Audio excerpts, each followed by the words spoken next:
Greetings and salutations, everybody. Welcome back to At the Half with your girl, Jackie Ray. Make sure you follow me on all things social media at JRay the Fanatic. We are going to talk about this week, and I'm a little nervous because I think I might piss some of you guys off this week. But I haven't done that in a while, so hey, congratulations to me, right?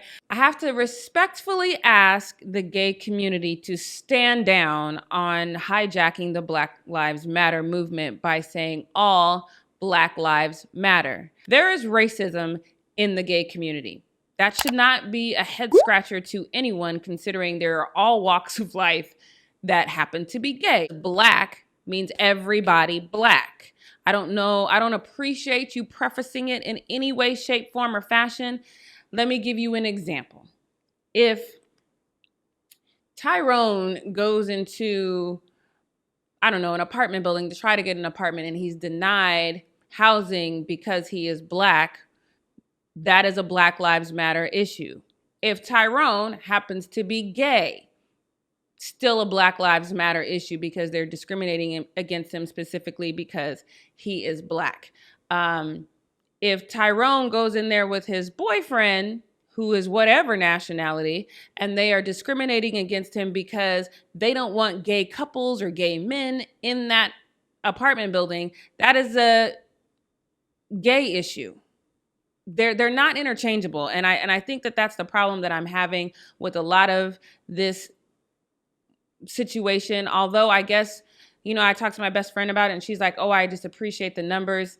I kind of look at it like the feminist movement. The feminist movement came right for the Black woman, not because they really wanted the Black woman to have rights, because the white woman at that time still had more rights than the Black woman. They came to the Black woman because they needed the numbers. So while on one hand, I do appreciate joining our forces, we still have to join forces to target a specific situation that specifically affects Black people regardless of their sexual orientation. Their counterpart to our George Floyd, the gay community has their counterpart, which is Tony McDade. Now, I think that what we are saying as Black people is no matter what the crime that anyone in this country has committed, our justice system says that person should have their day in court. We know this because when the little white kid shot up a whole bunch of Black people in a church, they successfully detained him and took him to Burger King so he could await his trial. There's a white kid that video is going around that he literally beat up a cop. The cop refused to shoot him, even though he tased him several times. Well, all we're asking for is that level of equality. We've seen white people storm the castle with guns ablazing, and they went home to tell the tale. We can't even reach for our ID and live to tell the tale. So obviously there needs to be a day in court. It's called due process, right?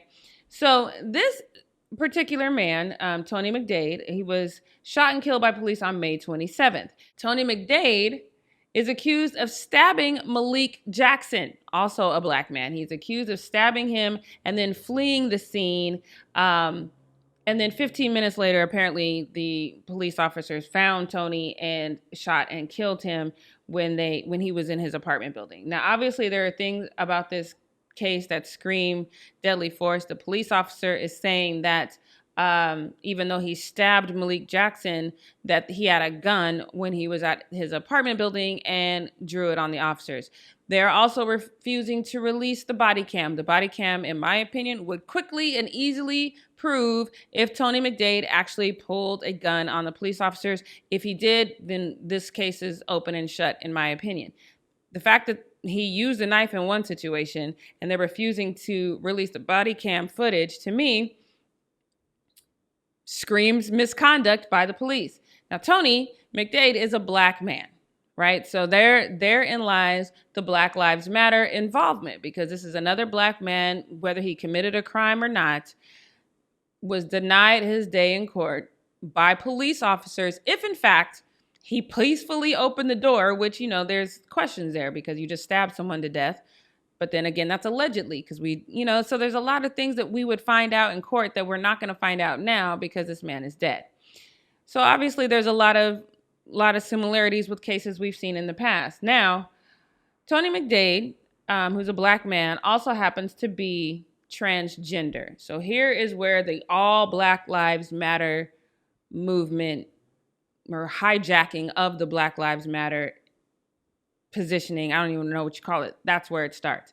Because their theory is homosexual, transgender, and bi Black Lives Matter too. You might as well just take the black out and just put all lives matter. Because like I said before, there are all nationalities of transgender. There are all nationalities of bi. There are all nationalities of gay. We are saying Black lives, period. Black, straight, gay, whatever. Black lives, period. And I understand that we want the numbers, but in allowing this to happen, we are legit allowing them to hijack our movement. This case has nothing to do with this man being transgender. Period. Nothing. Not even going to entertain that. This was a Black man who was denied due process. Period.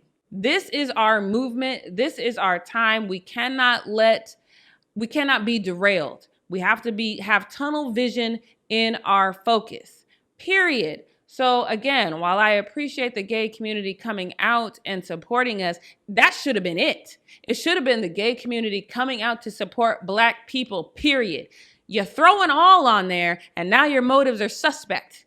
Now you're trying to conjoin your motives with our motives, and they're not always conjoined, are they? They are just not. There is racism in the gay community. And when you are trying to align yourself with a movement that is trying to fight against racism, you can't just be all willy-nilly with throwing all on there. Because I'm telling you, if you're trying to say all Black lives matter, we've already said that with Black lives. Black lives. Is there an asterisk by that? Is it say Black lives matter except Black lives matter unless you are? That's not on there. So look, I'm trying to tell you, don't just think that because you got the numbers. You gotta be suspect of anybody who ain't never, ever said nothing about Black lives all of a sudden joining in your movement. You gotta look at them through a microscope. And I am telling you, gay community, while I appreciate your support, you missed it on this one. Because you should have just come out and you should have just said, yes, Black lives matter. And then you know what? Have a parade the next day, and we'll come out and support you. It has to be mutual supporting, not hijacking of a movement. You guys hijacked it, and I don't like it, and you owe us an apology.